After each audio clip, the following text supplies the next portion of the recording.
A very good morning to one and all. Today let's discuss about the pay model. So pay model, it's a very important component in compensation. And what is this pay model is all about? So let's try to understand how this pay model works and how this has been relevant in organizations. So pay model is an framework, you can say a framework for examining the current pay systems. So basically it contains the three important basic building blocks. Those are the strategic compensation objectives, the strategic policies that forms the foundation to the compensation, also the techniques of compensation. So this of the model where you can say efficiency, fairness and compliance. So these comes under strategic objectives. So based on this, what these objectives serves as. So primarily they guide and helps to design the pay system which is being considered where the employer is being rewarded for the employee based on an outstanding performance. So that objective will determine what exactly the pay policies will say about. So example, pay for performance, as well as you can say the elements maybe based on their incentives, based on the merit performance of an employee, you can consider. So another employer's objective may be to develop a flexible plans which helps them to learn the workforce through some job designs, maybe through the training, and usually even through the team building where the techniques build upon. So the pay system that is really aligned with the employer's objective have a policy of paying salaries that at least equal to those of competitors. So any industry or any company where they are going to pay, they need to set a benchmark with their competitors. So here and there slight differences is okay, but always anybody who sets the compensation will be based on their competitors. That usually what they consider, that too based on skills and the knowledge. So the efficiency objective can be stated more specifically by improving the performance, maybe by improving the quality of work life and delighting the customers, also the stockholders, and even the main aspect is usually through controlling the labor cost. So the next comes is fairness. So fairness, it's a fundamental objective of the pay system. Thus, the fairness objective attempts to ensure the fair treatment for all the employees by recognizing both the employee contribution towards the work as well as what they in turn receive as a compensation. So, example, higher the pay for greater performance and based on the experience and based on the training. And the employee needs, suppose example, a fair wage as well as the fair procedures has to be inculcated here. So next comes is procedural fairness. What is this procedural fairness? So it is always concerned with the process that is being used to make the decisions. So what decisions? Pay decisions. Ultimately, a pay decisions to make out this procedural fairness is carried out.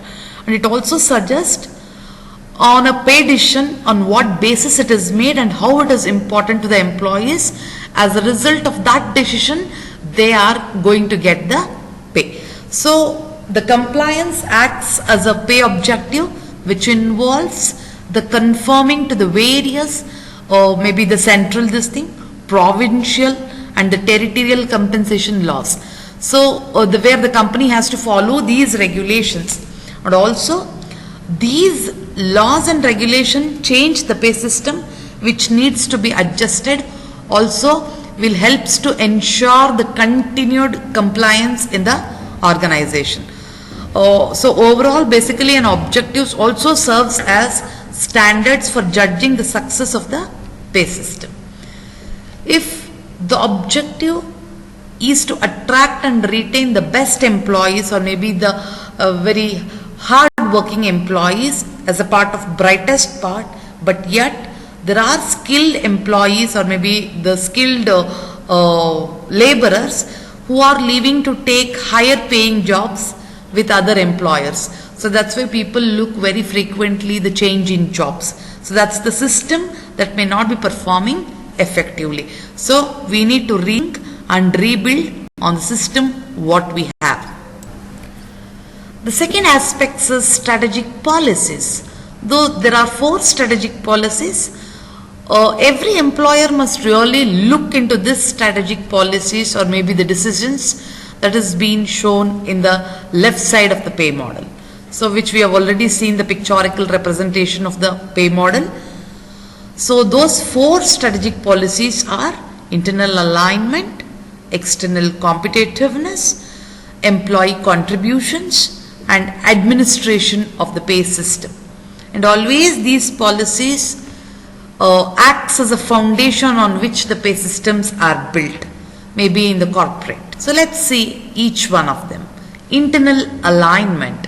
So when we say internal alignment, this refers to the comparison between the jobs or maybe the skill sets, skill levels within the organization. It means within the single organization or maybe within the organization, it is being referred as a comparison that takes place between what kind of jobs exist and what kind of skill sets the employee possesses.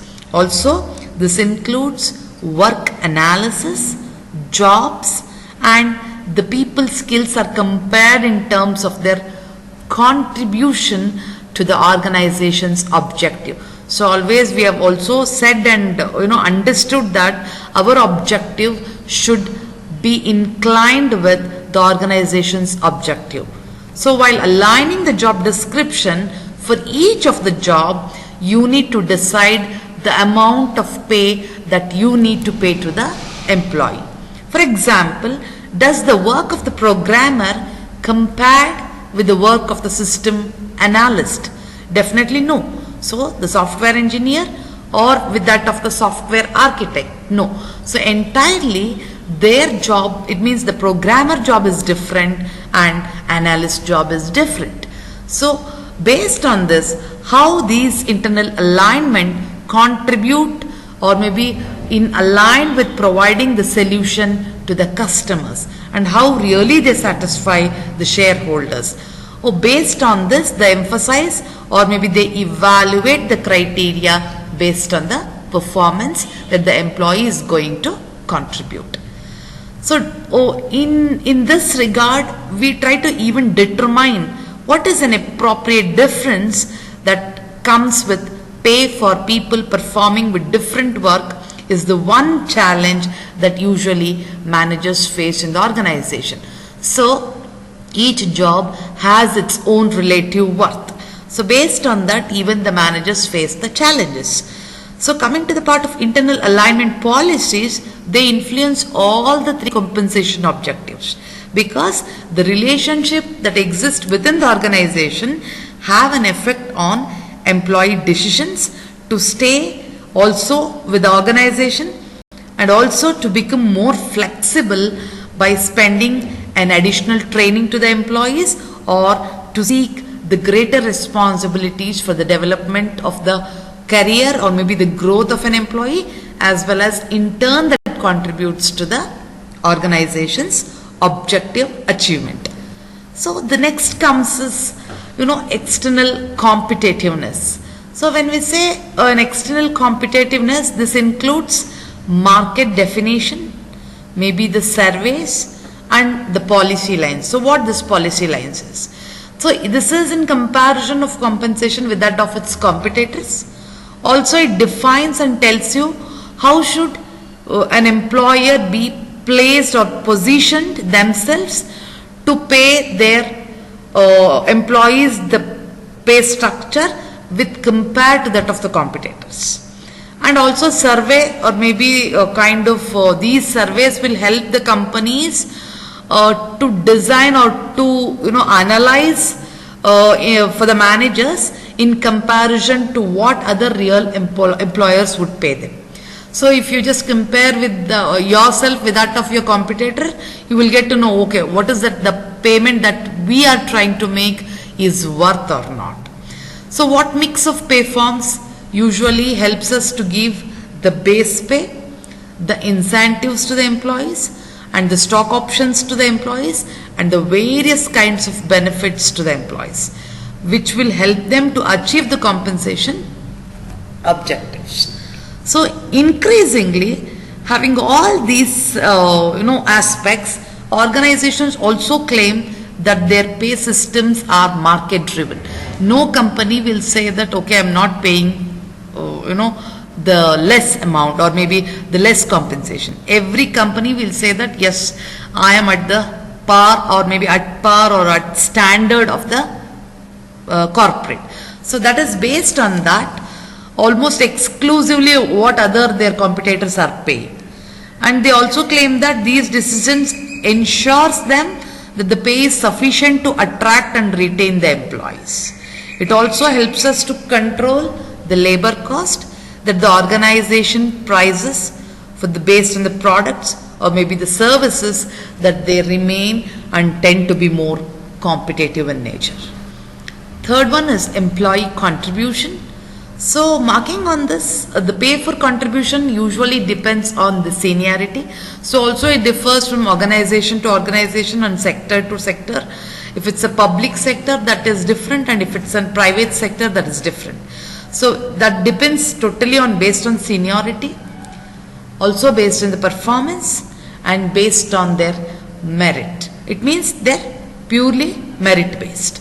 So the relative emphasis is placed on the performance.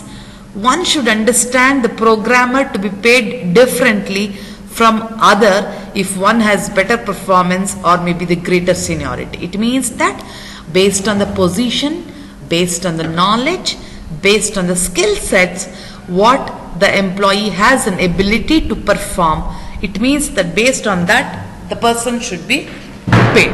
So that's why they say that how employee contributes, on the basis of that even the payment is being given or it has been compensated. So based on this, should all the employees share in the organization's financial success? Yes. So each one is maybe paid based on a fixed base pay, based on their types of job that they have joined the organization. But the incentives or maybe any profit, if they need to contribute to the employees, definitely the work differs from what the one person is performing to the other person, what he or she is performing.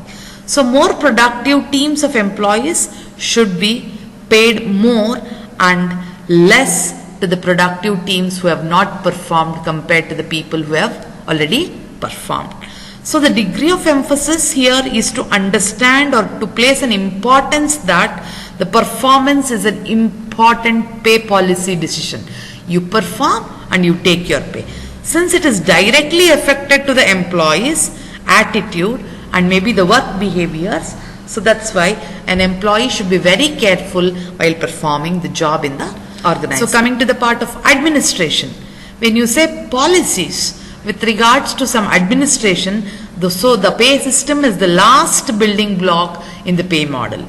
This system will not achieve its objective unless it is managed properly. So having all said these three important blocks, administration means so each and every aspect of that decision making should work very well. Then only the system is managed properly, is said to be managed properly. So the greatest system that helps in designing the world is useless without competent management. It means that people are performing well, people are making them service properly. In spite of all those things, if you don't have a management who can watch you and who can make you pay based on your performance, then also it is a incompetent management.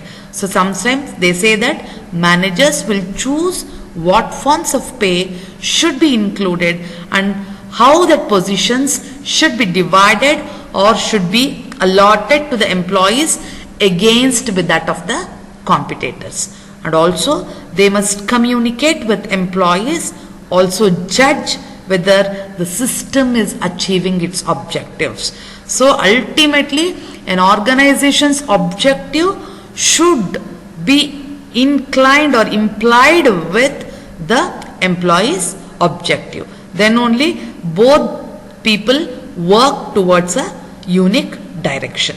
So managers must ask, so are we able to attract the skill-based workers? Can we help them? It means that do our employees feel our system is fair? So always when you're trying to work in an organization, the employee should feel that, okay, is the system is good, it is fair, it is equally treated for everybody. And the last question that comes is, do employees understand how their pay is determined? So many of them will not be bothered about their pay system. Okay, something they are been paying for me and I'm trying to give some kind of work to them in turn. So this is not an ultimate this thing. So each and every employee in the organization should understand how their pay is really defined. And pay techniques.